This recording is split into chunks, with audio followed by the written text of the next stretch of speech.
아멘. 레위기서를 잘 지나가고 계십니까? 레위기의 별명이 하나 더 제가 발견했습니다. 레위기잖아요. 레위기가 아니고 내 위기라고 합니다. 내 위기를 잘 지나가시는 오늘 하루 되시길 원하고, 옆에 안 보이시는 분 있으시면 꼭 전화로 깨워주시길 소망합니다. 레위기 1장에서 7장까지는 하나님께 나아가는 5가지 제사의 방법에 대해서 배웠고, 8장에서는 제사장 위임식, 그리고 9장에서는 처음 제사장이 감격스러운 첫 제사를 드리는 장면을 지나 10장에서는 하나님께서 이스라엘 백성 가운데 임재하시고, 11장부터 13장까지는 하나님께서 이제 이 백성이 어떻게 거룩하여질 것인지, 부정한 것, 구별되어져야 할 것, 거룩의 의미가 구별되다라는 의미잖아요.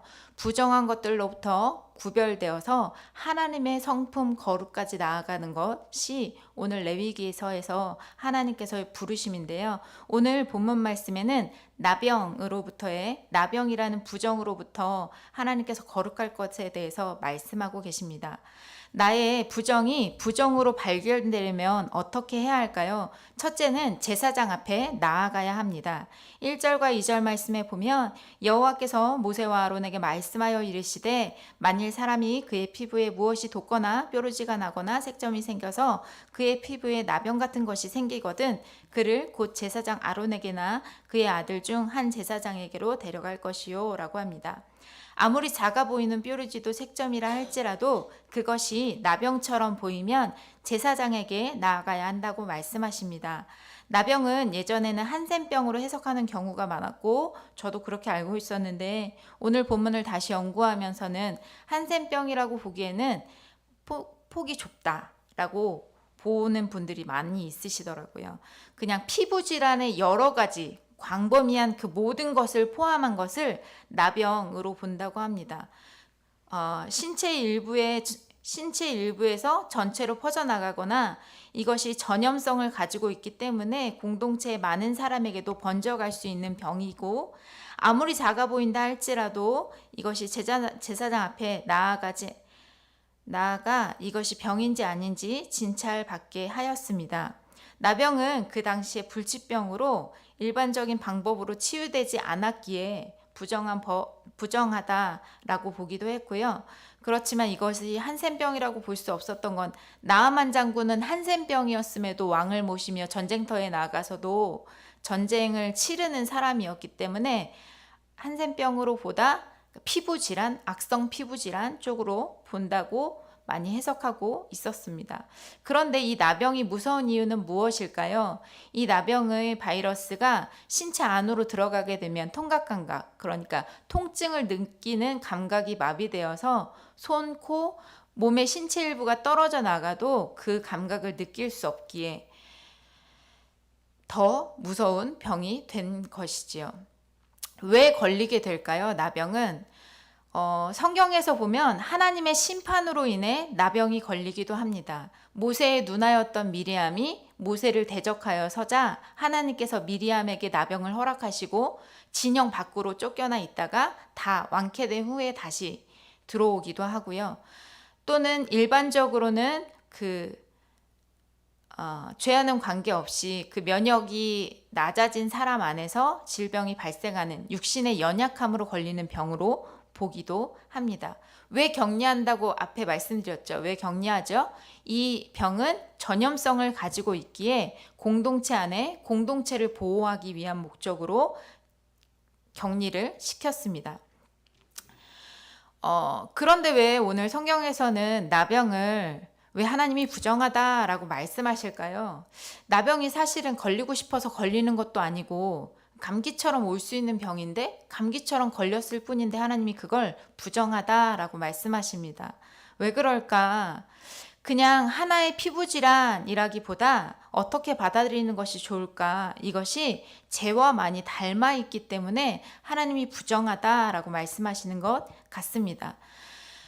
나병이 걸리면 전염성으로 인해 격리되듯이 죄의 전염성은 자기 혼자만 죄인이 되는 것이 아니라 자기의 주변으로부터 많은 사람에게까지 그 전염성을 가지고 있습니다.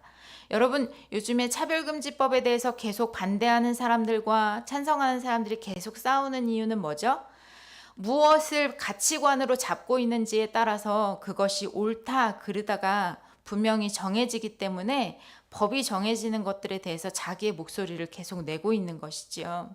하나님은 뭐라고 말씀하시죠? 사람은 죄가 없지만 그 죄는 죄라고 인정해야 된다라고 이야기하시죠. 남자가 남자를, 여자가 여자를 좋아하는 것은 성경에는 죄라고 분명히 얘기하시기에 차별금지법이 기독교 안에서는 죄, 반대하고 있는 입장이지요. 그런데도 반대하고 있고 죄라고 이야기하고 있는데 사회에서 그걸 통념처럼 받아들인다면 우리 아이들은 그걸 죄라고 인식하기 어렵기 때문에 싸우고 있는 것이죠. 나병이 죄와 닮아 있는 모습이 뭐냐면 이 죄는 하나님께 나아가는 길을 막는, 격리하는 일이 생기기 때문입니다. 왜 격리하게 되죠? 하나님이 거룩하신 분이기 때문에 부정한 사람이 하나님께 나아가면 만나는 건 죽음이었습니다. 그래서 죄를 지은 사람과 하나님이 분리되기 때문에 죄와 비슷한 성향을 가지고 있습니다. 하나님께 나아가는데 내 죄 때문에, 내 나쁜 습관과 마음의 태도 때문에 통각 반응이 일어나지 않는다면 회개에도 안타까움도 여전한 죄인으로 살아가는 것이 아무런 느낌이 없으시다면, 내가 이렇게 하는 것이 잘못되었음을 알지만 돌이킬 마음도 그래야 하는 이유도 모르겠다면 우리의 영혼의 통각 감각이 마비된 진짜 나병 환자가 된 것이 아닌지 우리는 우리의 환부를 제사장에게 보여주어야 합니다. 알아들으신 거죠? 만약에 죄를 지었는데 이게 죄인지도 모르겠어. 굳이 이거 왜 내가 안 해야 돼? 모르겠어. 그런데 하나님이 이걸 죄라고 말씀하셔. 근데 난 죄인지 모르겠어.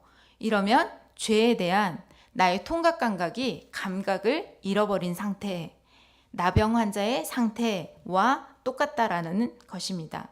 그냥 놔두어 보면, 내가 보면 작아 보이는 습관, 마음의 태도, 지속적으로 가지고 왔기 때문에 죄라고 여기지 않아지는 마음의 습관들을 제사장 앞으로 가지고 가야 합니다. 왜 가져가야 하죠? 우리에겐 그것을 판단할 만한 기준이 없어요. 왜냐하면 우리의 기준은 상황 따라 변하고 내 마음 따라 변하고 감정 따라 변하기에 하나님의 말씀 앞으로 나를 가지고 가는 것입니다. 저희 어머니의 콧등에 점 하나가 생겼어요. 약간 이상한 거예요. 언니가 병원에 가보라고 말했는데도 병원에 가는 게 좋아하는 사람은 없으시잖아요. 그냥 한두 달을 말해도 들으시지도 않고 병원에도 가시지 않았어요. 아무리 말씀드려도 가지 않으니까 저희 언니가 다음 주까지 안 가시면 제가 모시고 갑니다 라는 한마디에 병원에 가시더라고요. 그리고 정확히 기한은 기억이 나지 않지만 얼마 지나지 않아서 어머니는 수술을 하셔야만 했습니다. 아무렇지 않아 보이던 그 콧등의 점이 암덩어리였기 때문입니다. 되게 작은 거였는데 암이기 때문에 그 주변에 많은 살을 도려내는 절제하는 수술을 받으셔야 했습니다. 아무리 작아도 암은 우리를 죽음에 이르게 하는 병이기에 절제하고 수술하고 떼어내야 하듯이 나병으로 인해 생긴 뾰루지 색점이 나를 부정하게 하고 그 부정한 모습으로 하나님 앞에 나아가지 못하게 하고 죽게 만드는 것이라고 한다면 너무 작아 보이고 너무 사소해 보인다 할지라도 제거해야 합니다. 나병의 부정함을 진찰하는 것은 나의 몫이 아니라 제사장의 몫입니다. 10장 말씀에 보면 제사장이 할 일에 대해서 두 가지를 말씀하시는데요. 구별해라. 부정한 것과 정한 것을 구별하여서 백성에게 말해주고 너희는 하나님의 규례를 가르쳐라 라고 말씀하시면서 제사장이 할 일에 대해서 말씀해 주시는데요. 그렇게 이 나병을 판단하는 것은 내가 아니라 제사장이라고 말씀하십니다. 그러면 제사장은 누구시죠? 우리의 유일한 제사장이신 예수님 앞에 서는 것입니다. 그 죄를 가지고 나의 감각 없음을 가지고 나아가서 하나님 앞에 서셔야 합니다. 그때 내가 나병인지 아닌지 그냥 작은 뾰루지인지 하나님이 판단해 주시고 가르쳐 주십니다. 두 번째, 부정이 부정으로 발견되려면 이래의 시간이 필요합니다. 4절에서 5절까지의 말씀입니다. 피부의 색점이 희나 우먹하지 아니하고 그 털이 희지 아니하면 제사장은 그 환자를 이래 동안 가두어둘 것이며 이래 만에 제사장이 그를 진찰할지니 그가 보기에 그 환부가 변하지 아니하고 병색이 피부에 퍼지지 아니하였으면 제사장이 그를 또 이래 동안 가두어둘 것이며. 이 말씀은 그냥 눈으로 보고 진단하기에 애매한 상태가 있다라는 거예요. 그때 7일 동안 2번에 걸쳐서 신중하게 나병인지 아닌지 제사장은 그것을 보고 관찰해서 부정하다 선언하는 것을 신중을 기하는 모습을 오늘 말씀에서 볼 수 있습니다. 우리의 눈은 나를 볼 수 있게 지어져 있기 때문에 내 모습이 아닌 다른 사람을 볼 때가 많이 있습니다. 우리는 내 종기, 내 색점, 내 뾰루지를 보는 것보다 다른 사람의 종기, 색점이 그렇게 잘 보입니다. 특별히 누가 잘 보이십니까? 내 배우자의 색점이 잘 보이고 내 자녀의 뾰루지가 잘 보입니다. 나병의 증상으로 보여집니다. 나의 환부가 아니라 다른 사람의 환부만을 살피며 그가 나병에 걸린 거 아니야? 그가 부정하다고 선언하고 있지는 않으십니까? 그러나 부정하다 선언하는 사람은 누구입니까? 제사장의 몫입니다. 그럼 우리에게 이걸 보여주시는 이유는 무엇일까요? 큐티를 하기 시작하면서 제게 처음 찾아온 괴로움은 하나님이 죄라고 말씀하시는데도 나는 그 죄에서 떠날 마음이 없다라는 거예요. 죄가 있으면 심판받는 것도 알고 믿고 이 심판이 실제인 것도 아는데 내가 믿고 있는데 이 죄에서 떠나고 싶은 마음이 없는 거예요. 전 죄에서 떠나고 싶지 않은 마음이 들 때마다 목사님이 설교하셨던 한 대목이 떠오르거든요. 주머니 안에 바퀴벌레 한 마리가 있다고 한다면 이렇게 꺼내서 바퀴벌레네? 이럴 사람이 아무도 없다는 거죠. 온갖 허들갑을 떨면서 소리를 지르고 징그럽다고 아니면 더럽다고 느끼면 정말 막 계속 씻고 하는 정말 유난스럽다 할 정도가 될 텐데 제가 죄를 대하는 태도는 쟤네 다시 주머니 안에 쟤네 다시 내 마음 안에 여전히 행동 방식과 여전한 기준을 가지고 죄에 대해서 놀라거나 더러워하거나 호들갑을 떠는 태도가 아무것도 없다는 것이 큐티를 하면서 제 안에 가장 먼저 찾아온 괴로움이었습니다. 죄가 죄로 인정되지만 죄를 떠나려는 마음이 없음. 그렇다고 하나님의 심판을 만나고 싶지는 않은. 완전히 죽겠는 거예요.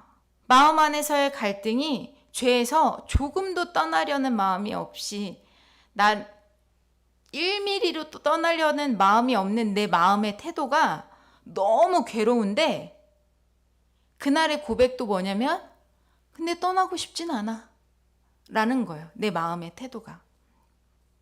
이런 나를 발견했을 때 참 힘들었습니다. 여러분 혹시 안 그러셨습니까? 저만 죄에서 떠나고 싶지 않았군. 그냥 죄 확 떠나지셨나 봐요. 저만 그랬군요. 죄송합니다. 나병의 뾰루지가 색점이 발견되었는데 내게 이것을 떼어낼 만한 힘이 없어요. 떼어내고 싶지도 않아요. 이것이 죄인된 현실임을 깨닫게 되니 절망밖에 할 것이 저에겐 없었습니다.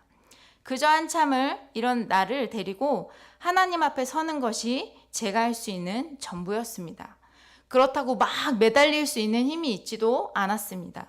그저 예배에 붙어 있었고 큐티 책을 펴려고 읽으려고 애쓰는 시간들이었습니다. 이런 저와 같은 심정이 나의 배우자의 심정이라면 내가 발견한 그 색점을 가지고 있는 자녀의 심정이라면 이라고 한다면 하나님이 이 모습을 보여주기 위해서 그 모습을 보고 제 부정한 사람이야 선언하라고 말씀하시는 것이 아니라 중보자로 서라고 보여주신 줄 믿습니다. 진찰은 우리의 영원한 제사장이신 완전한 제사장이신 예수님만이 하실 수 있습니다. 우리의 진찰은 예수님께 맡기고 우리의 배우자의 진찰은 예수님 앞에 세워두고 우리가 할 일은 중보자인 줄 믿습니다. 그것이 나병인지 아닌지 제사장에게 맡겨야 합니다. 그럼 제사장은 진짜 나병인지 부정한 것인지 정한 것인지 명확해질 때까지 우리는 그들을 하나님 앞에 세우는 중보자로 서 있어야 합니다. 명확해질 때까지 내 환부에 대하여는 눈이 띄어지길 기도하며 제사장 앞에 서고 내가 보이는 내 배우자의 나병이 내 자녀의 나병이 그에게 깨달아지도록 우리는 중보자로 서 있어야 합니다. 1회 7일이라는 시간이 아침과 저녁이 7번 지나는 시간이라고 이야기할 수도 있겠지만 성경에서의 7은 완전수를 이야기합니다. 주님의 계획의 완전한 날까지 지치지 않고 세상으로부터 나를 잘 격리시키고 제사장 앞에 세우시길 소망합니다. 그러면 주님께서 보시고 그것을 정하게 씻어 주십니다. 말씀의 불칼이 나를 수술하셔서 깨닫게 하시기를 바라며 내 가족과 공동체가 나를 세우는 일에 지치지 않고 중보자로 서 있기를 소망합니다. 세 번째로 부정이 부정으로 발견되려면 드러나야 합니다. 오늘 본문을 묵상하면서요, 제가 제일 이해가 안 되는 부분이 12절과 13절 말씀이었습니다. 제사장이 보기에 나병의 그 피부에 크게 발생하였을 때 그 환자의 머리부터 발끝까지 퍼졌으면 그가 진찰할 것이요, 나병이 과연 그의 전신에 퍼졌으면 그 환자는 제가 읽기에 정하다가 아니라 부정하다 해야 할 것 같은데 오늘 말씀에서는 정하다 할지니 다 희어진 자인즉 정하거니와, 정하다고를 몇 번이나 말씀하십니까? 2번이나 말씀하시는데 뭐라고 말씀하시냐면 그 환자의 머리부터 발끝까지 전신에 퍼졌으면 정하다라고 말씀하십니다. 일부분에 피부의 질환이 피부에 처음 시작되었거나 피부의 일부에만 이것이 퍼졌으면 그 사람은 부정하다라고 말씀하시는데 머리부터 발끝까지 그가 다 휘어졌으면 이 사람은 정하다 할 것이요 라고 말씀하십니다. 왜 정하다 말씀하시는 걸까요? 이상하지 않으십니까? 다 퍼졌는데 밖으로 모두가 발산되어서 모두 다 덮은 상태는 이제는 더 이상 전염성이 없는, 다 나왔기 때문에 더 이상 그 힘을 그 세포가 균이 잃어버린 상태로 보았다고 합니다. 그래서 온몸에 퍼졌을 때는 그 사람을 정하다라고 판단했다고 합니다. 사람도 이와 같습니다. 자신의 어두움을 빛 가운데 드러내면 처음엔 휘어져서 다른 사람하고 달라 보여서 이것이 무엇인가 잘못된 것 같고 부끄럽고 수치심이 들 때도 있지만 하나님이 그 사람을 정하다라고 하십니다. 하나님의 빛 가운데 드러내면 주님의 은총을 구하면 주님의 치유를 경험하게 됩니다. 악성 피부 질환에 걸렸다가 치유된 미리암과 나아만도 나아만이 순종함으로 그의 벗은 몸으로 물 가운데 뛰어들어서 7번 순종함으로 담글 때 그가 치유함을 경험하였듯이 하나님의 말씀 앞에 자신의 죄악됨, 자신의 연약함, 자신의 부족함 하나님 앞에 빛 가운데 드러내면 주님께서 치유하십니다. 하나님이 원하신다면 순종하는 자들의 질병은 능히 치유하십니다. 이 악성 나병과 죄악의 공통점이 무엇일까요? 첫 번째는 잠복성입니다.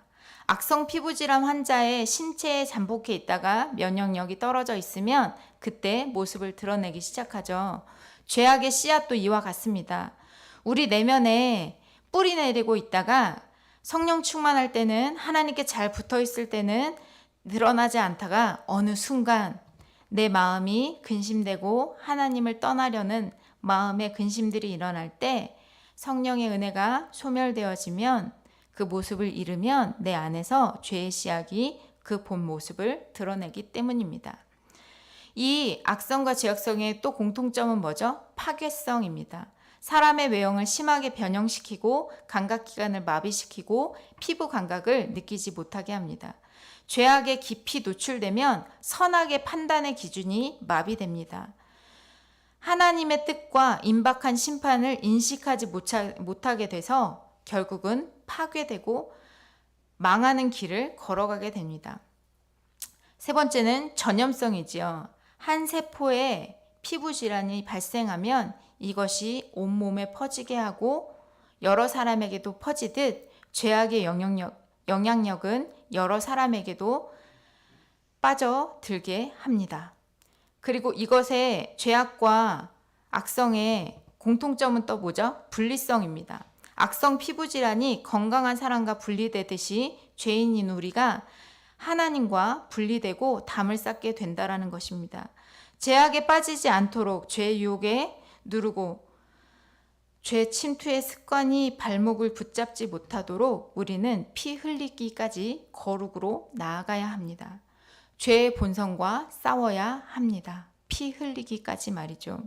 하나님께서는 이 부정하다, 나병이 부정하다라는 것들을 말씀하여 주시며 하나님은 너 부정해, 나에게 가까이 오지 마 라고 말씀하시는 것이 아니라 부정하니 이 부정한 모습에서 이제는 격리되어 새롭게 되고 이제는 치유함의 모습으로 거룩까지 나와 라고 말씀하고 계십니다. 왜 나오라고 말씀하시죠? 하나님이 원하시는 것은 내가 혼자 무서워하고 두려워하는 마음이 아니라 하나님과 함께 이 길을 걸으며 두려워하는 세상 가운데 두려워하지 않고 걷길 원하시며 누구나 힘겨워하고 살아가는 이 세상의 삶 가운데 하나님으로 인해 기뻐하며 걸어가는 삶을 살기 원하시는 것이 하나님의 계획이심을 믿습니다. 그렇기에 오늘 이 부정함의 모습을 보여주시며 나병에서 나아오라고 말씀하십니다. 나병에서 나오기에 무엇을 먼저 하셔야 됩니까? 먼저 우리의 제사장이신 예수 그리스도 앞에 나아가셔야 합니다. 그래서 이것이 잠깐 지나가는 작은 병인지 아니면 내 안에서 뿌리 뽑혀야 하는 나병인지 선언 받으셔야 합니다. 그러기 위해서 이것이 선언받기 위해서 내 안에 있어져야 할 것은 무엇입니까? 세상으로부터의 격리가 필요합니다. 야, 나와 만나자, 밥 한 끼 먹자, 나랑 좀 놀자 라고 말하는 그냥 편안해 보이는 일상으로부터 잠시 나를 격리시키셔서 제사장 앞에, 제사장 되신 예수 그리스도 앞에 세우는 은혜들이 있기를 소망합니다. 적용 질문 드리겠습니다.